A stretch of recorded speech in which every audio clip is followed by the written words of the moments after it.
ही तूफानी भैया ये मतलब ही का कह दे हमरा के तक कसम से बताओ तनी तनिको उम्मीद ना रहल कि तू ओझा जी के गेटअप में ई सब करबा। अब सब कहिए देला बचल ते बाना कुछ लगे हाथ मतलब 5-7 मिनट के बीएफओ बना दा हमनी सन का खड़ा करवा के छोड़ला से बढ़िया मुठिया देवल जी लगे हाथ। रुको जरा सबर करो। बड़ी लागताड़ू परेशानी में का दुख बा तोर जवानी। ये तूफानी भैया तू ही हवा का मर्द हमरा के तो अपना आँखिया पे विश्वास ना होता कि तू ओझा जी के गेटअप में कब से आ गईला। लेकिन कुछ भी होकर तूफानी भैया तू ओझा जी के गेटअप में ना बहुत ही सेक्सी लगत बाटा।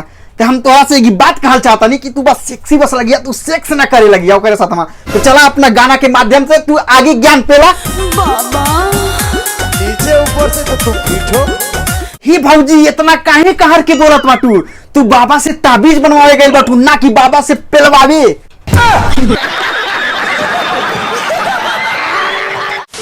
ताबीज बना दी ओझा जी सैया के दिन भर खड़ा रहे। ताबीज बना दी ओझा जी सैया के दिन भर खड़ा रहे। तो ही भौजी फॉर काइंड योर इन्फॉर्मेशन हम बतावल चाहतनी कि अगर जो उस सार के दिन भर खड़ा रही ना तो ई तोहरा के ना पता बा का होई। ये तुहार बहन चोद भौजी अगर जो उस सारा के दिन भर खड़ा रही ना तो तोहरा के पेल पेल के तोहरा बुढ़िया के कीमा बना दी बहन चोद।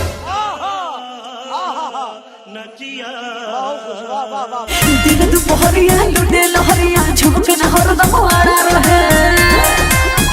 हाँ भैया जी सुन लेला ना करी बहन चोद का कहत बिया दिन दोपहरिया खड़ा रहे और झुके ना हमेशा आड़ा रहे। ये करी बहिनी चो तो हमें करा कि बतावल चाहता नहीं तोर बुरी है कि करी बहन चो तो सुवेरी खबर जब मर्जी करा डाला निकाला। अजी तोरी बहन चो तो भौजी हम बतावल चाहता नहीं लंड है कोनो ई करी बहन चो तो सरिया ना है कि हमेशा खड़ा रही सीधे। ई बहन चो तो 5 मिनट के खातिर खड़ा होला उतने में पेल के ना अपने लड़वा को मुता देला करी बहन चो तो।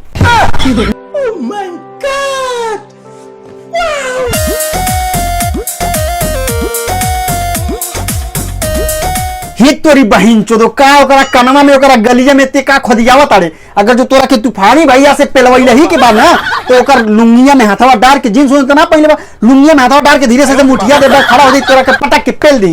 एकरी बहिन चोदो मंत्र बेचारा पढ़ा था ओकरा कनमा में ओकरा गलिया में खोदियावत है ई ना जानत है कहीं मंत्र उल्टा सीधा हो जाए तो तोरा सैया के हमेशा खातिर बहिन चोद के बिटूर जाई।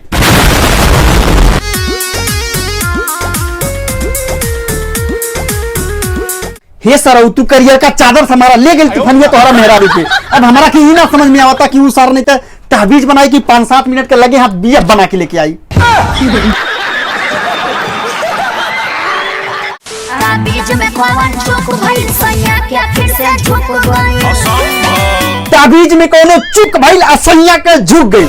ही तुम्हार बहन चोदो भौजी जब हई राचत करी बहन चोदो ओझा से ताबीज बनवेबू तो खड़ा ना हो झुकबे करी। अब तू तुम्हार बहन चोदो भौजी ने मुरई से अब बैगन से काम चलावा और ढेर मन करे ना थूक लगा के अमरियावा तुम्हारी बहन के बुढ़ चोदो भौजी।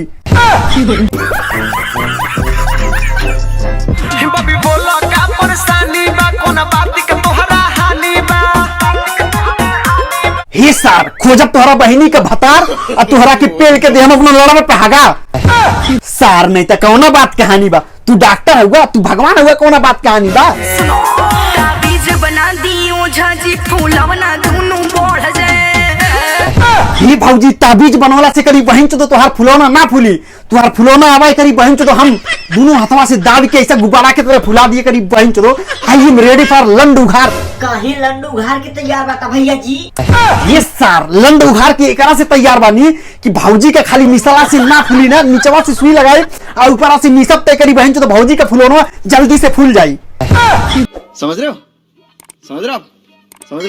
जे भी देखे हमरा के उछुए लो और जाए। जे भी देखे ते छुएला अहर जाई। ही भौजी तू संकोचा नहीं तुहार बहन चो तो भौजी तू सीधे कही दा कि जे भी देखे थूक लगा के पेले करी बहन चो तो और हम कहां रह जाई। बड़ा हरामी हो बेटा।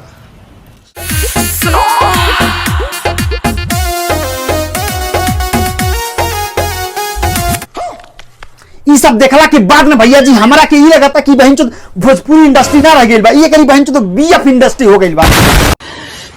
साले को बम से उड़ा दूंगा एक बार हाथ में आ जाए तो। का हाल बा भाई लोग, हम ही हैं आप सबके छोट भाई मनीष राजपूत। हमार काम बा कि भोजपुरिया में जौन अश्लील सिंगर और गायिका जौन गाना गावेली ओकनी सन के धाके पे लेके, अगर आप सब भी चाहता कि हमारे साथ देवे के और हमारा साथ मिल के पे लेके, तो हाई जौन करिका बटन ये सब्सक्राइब के लौकत ना, एक के मार के सारा के उजर कर दा। और हाँ, फिर बिहान हम आप सबके साथ एक और वीडियो लेके आए, ओकरा के देखे के खातिर आई बेल आइकन के जौन घंटिया बा ओकरा के आल पे सेट कर दा। तब तक के लिए आप सबके लव यू मेरी जान लोग, बाय।